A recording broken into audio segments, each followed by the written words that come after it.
ରତନପୁର ଗାଁର ହରିଆ ନାମରେ ଜଣେ ବ୍ୟକ୍ତି ଦିନ ମଜୁରିଆ ଭାବରେ କାମ କରୁଥିଲା। ଦିନେ ହରିଆ କାମ କରିବା ଉଦ୍ଦେଶ୍ୟରେ ଦୂର ଗାଁକୁ ଯାଇଥିଲା। ଘରକୁ ଫେରିଲା ବେଳକୁ ରାତି ହୋଇଗଲା। ସେ ଭାବିଲା ରାତି ହେଲାଣି, ମୁଖ୍ୟ ରାସ୍ତାରେ ଗଲେ ଅଧିକ ଡେରି ହେବ, ଏଇ ଜଙ୍ଗଲ ପଟେ ଗଲେ ଶୀଘ୍ର ପହଞ୍ଚିବି।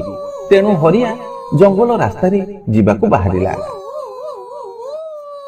ବିଲୁଆ ମାନଙ୍କ ରଡିରେ ଏକ ଭୟାନକ ପରିବେଶ ସୃଷ୍ଟି ହେଉଥିଲା, କିନ୍ତୁ ହରିଆ ଛାତିକୁ ଦମ୍ଭ କରି ଆଗକୁ ଚାଲିଥାଏ। କିଛି ବାଟ ଯିବା ପରେ ସେ ଦେଖିଲା ଦୂରରେ ଥିବା ଏକ ବରଗଛ ମୂଳରେ ନିଆଁ ଜଳୁଛି। ହରିଆ ଭାବିଲା ତାଙ୍କ ଗାଁକୁ ଭିକ ମାଗିବାକୁ ଆସିଥିବା କେଳାମାନେ ବୋଧେ ରୋଷେଇ କରୁଛନ୍ତି। ହରିଆର ବିଡ଼ି ଟାଣିବା ଅଭ୍ୟାସ ଥିଲା, ତେଣୁ ଜଳୁଥିବା ନିଆଁକୁ ଦେଖି ତା ପାଖକୁ ଗଲା।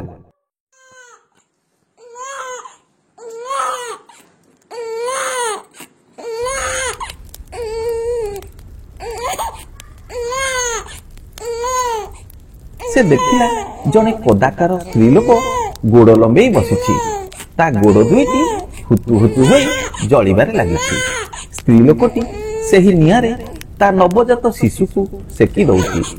ଏପରି ଭୟାନକ ଦୃଶ୍ୟ ଦେଖି ହରିଆ ଭୀଷଣ ଡରିଗଲା। ସେ ଶୁଣିଥିଲା ଗର୍ଭବତୀ ସ୍ତ୍ରୀ ଲୋକ ମରିଗଲେ ଚିରଗୁଣି ହୋଇ ତା ପିଲାକୁ ସେକି ଦିଅନ୍ତି। ଏବେ ହରିଆ ବୁଝି ସାରିଥିଲା ସେ ଏକ ଚିରଗୁଣି ହାବୁଡରେ ପଡିଯାଇଛି। ଏପରି ଭୟାନକ ରୂପ ସେ କେବେ ଆଗରୁ ଦେଖିନଥିଲା। ତେଣୁ ଭୟରେ ଥରିବାକୁ ଲାଗିଲା।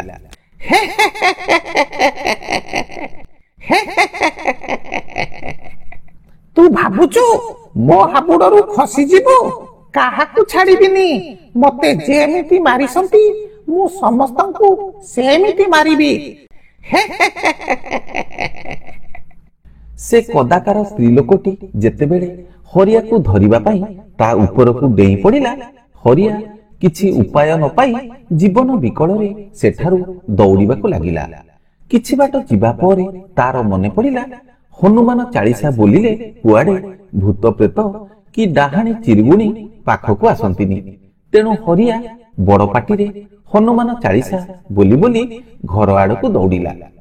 ଏପଟେ ଚିରଗୁଣି ତା ପଛରେ କିଛି ବାଟ ଯିବା ପରେ ଏକ ସ୍ଥାନରେ ଅଟକି ଗଲା।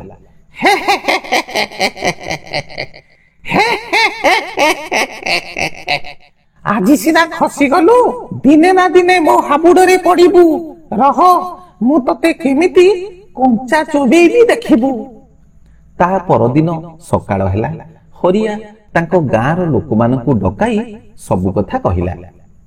ଇଏ ତ ବଡ ଭୟାନକ ଘଟଣା। ମୋ କାନ ଉଠିଲା ଦିନ ମୁଁ ଶୁଣି ନଥିଲି।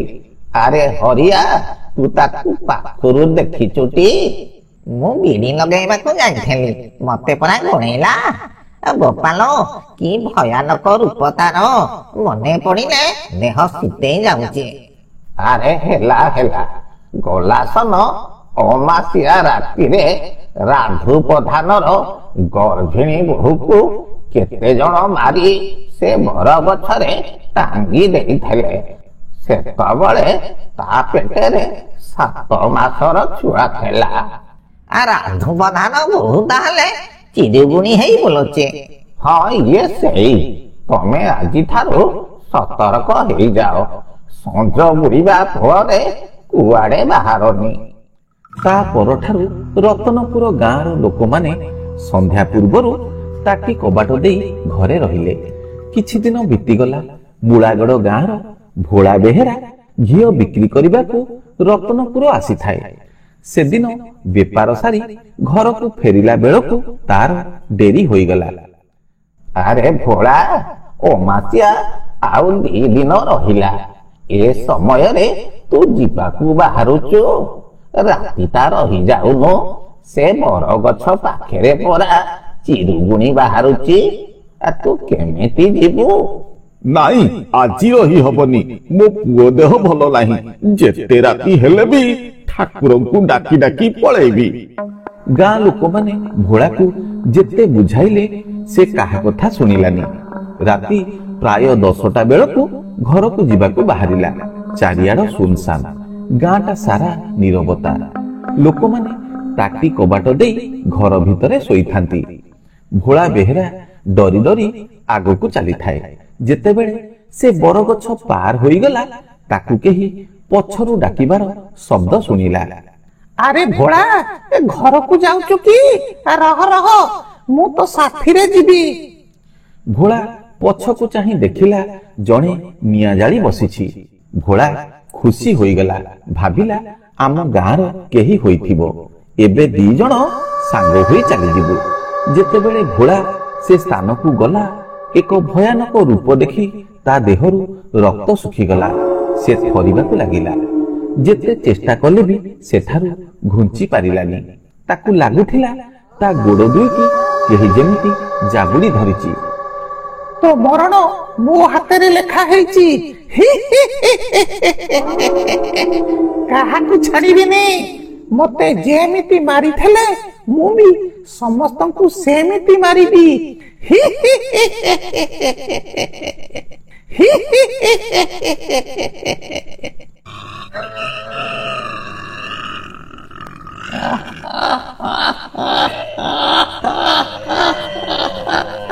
ଛାଡ଼ିଦିଅ, ବଞ୍ଚା, ବଞ୍ଚା, ବଞ୍ଚା, ବଞ୍ଚା, ବଞ୍ଚା। ତା ପରଦିନ ସକାଳ ହେଲା। ଲୋକମାନେ ଦେଖିଲେ ଗାଁ ମୁଣ୍ଡରେ ଥିବା ବରଗଛରେ ଭୋଳା ବେହେରାର ଶବ ଓହଳିଛି। ତାକୁ ମନା କଲି, ଆରେ ଭୋଳା ତୁ ଏତେ ରାତିରେ ଯାନା, ମୋ କଥା ଶୁଣିଲାନି। ତାର ତ ମରିବା ଯୋଗ ଥିଲା, କିଏ କଣ କରିବ? ଦେଖୁନ ତା ତଣ୍ଟି କେମିତି କଣା ହେଇଛି।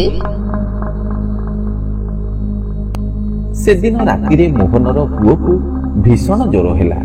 ମୋହନ ସେହି ଗାଁ ଭିତରେ ଥିବା ବୈଦ୍ୟଙ୍କ ପାଖରୁ ଔଷଧ ଆଣିବାକୁ ବାହାରିଲା। ଏତେ ରାତିରେ ତମେ ଏକୁଟିଆ ଯାଅନି, ରୁହ, ମୁଁ ତମ ସାଥିରେ ଯିବି। ମୁଁ କେତେ ବାଟ ଯାଉଛି କି? 1-2ଟା ଘର ଛାଡି ବୈଦ୍ୟଙ୍କ ଘର ପଡିବ। ମୁଁ କଣ ଦୂର ବାଟ ଯାଉଛି ଯେ ତତେ ଡର ମାଡୁଛି?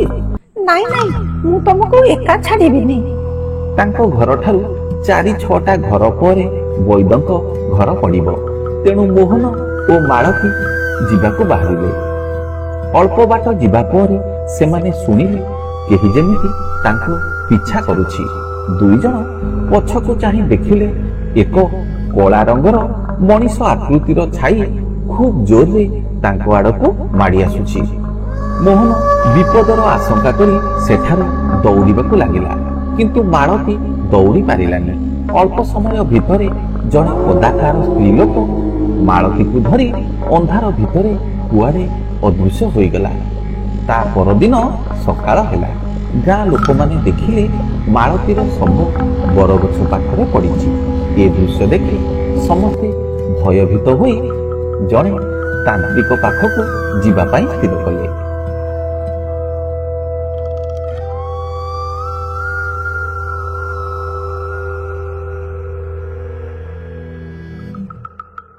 ଏ ଭାଇ, ଆପଣ କିଛି କରନ୍ତୁ, ନହେଲେ ଅଳ୍ପ ଦିନରେ ଏ ଗାଁଟା ଖାଲି ହେଇଯିବ। ୟାକୁ ରୋକିବା ପାଇଁ ଏକ ପ୍ରେତ ଶାନ୍ତି ଯଜ୍ଞ କରିବାକୁ ପଡ଼ିବ। ତା ସହିତ ତୁମ ସମସ୍ତଙ୍କ ସହଯୋଗ ଦରକାର। ମୁଁ ଏକା ପାରିବିନି।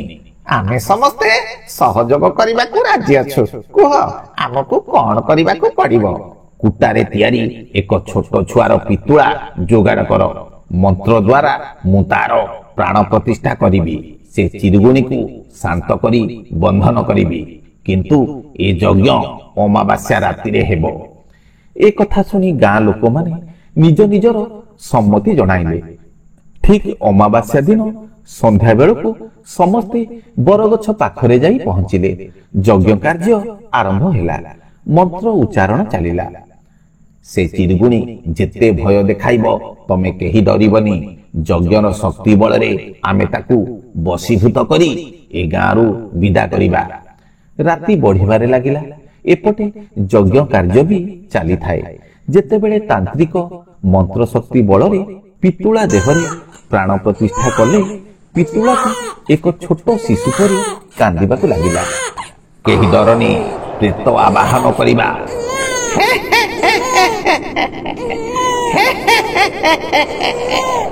ମତେ ବନ୍ଧନ କରିବା ସହଜ ନୁହଁ। ମୁଁ ଅମର ଏ ଗାଁର ସମସ୍ତଙ୍କୁ ଗୋଟି ଗୋଟି କରି ମାରିବି, ତାପରେ ଶାନ୍ତି ପାଇବି। ଓମ୍ ଭୂତ ପ୍ରେତ ଚିର୍ଗୁଣି ବାଧା ବିନାଶାୟ ଓମ୍ ହରି ଫଟ୍ ସ୍ୱାହା। ଓମ୍ ଭୂତ ପ୍ରେତ ଚିର୍ଗୁଣି ବାଧା ବିନାଶାୟ ଓମ୍ ହରି ଫଟ୍ ସ୍ୱାହା। ଓମ୍ ଭୂତ ପ୍ରେତ ଚିର୍ଗୁଣି ବାଧା ବିନାଶାୟ ଓମ୍ ହରି ଫଟ୍ ସ୍ୱାହା। ସେତେବେଳକୁ ଗାଁ ଲୋକମାନେ ଭୟରେ ଥରୁଥାନ୍ତି। କାହା ପାଟିରୁ କଥା ବାହାରୁ ନଥାଏ। ଏପଟେ ମନ୍ତ୍ର ଉଚ୍ଚାରଣ ହେଉଥିବାରୁ ସେ ଚିର୍ଗୁଣି କାହାର କିଛି କ୍ଷତି କରିପାରୁ ନଥାଏ। ଏହି ସମୟରେ ତାନ୍ତ୍ରିକ ଜଳନ୍ତା ନିଆଁରେ ସେ କୁଟାରେ ତିଆରି ପିତୁଳାକୁ ପକାଇ ଦେବାରୁ ଚିର୍ଗୁଣି ଭୟଙ୍କର ଗର୍ଜନ କରି ଡେଇଁବାକୁ ଲାଗିଲା। ଆଉ ଅଳ୍ପ ସମୟ ଭିତରେ ଧୂଆଁ ଭିତରେ କୁଆଡ଼େ ଅଦୃଶ୍ୟ ହୋଇଗଲା।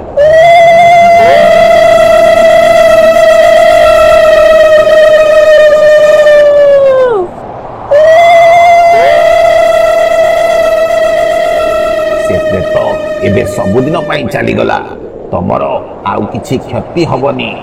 ଏ ଘଟଣା ପରଠାରୁ ସେ ଚିର୍ଗୁଣିକୁ ସେହି ଗାଁରେ ଆଉ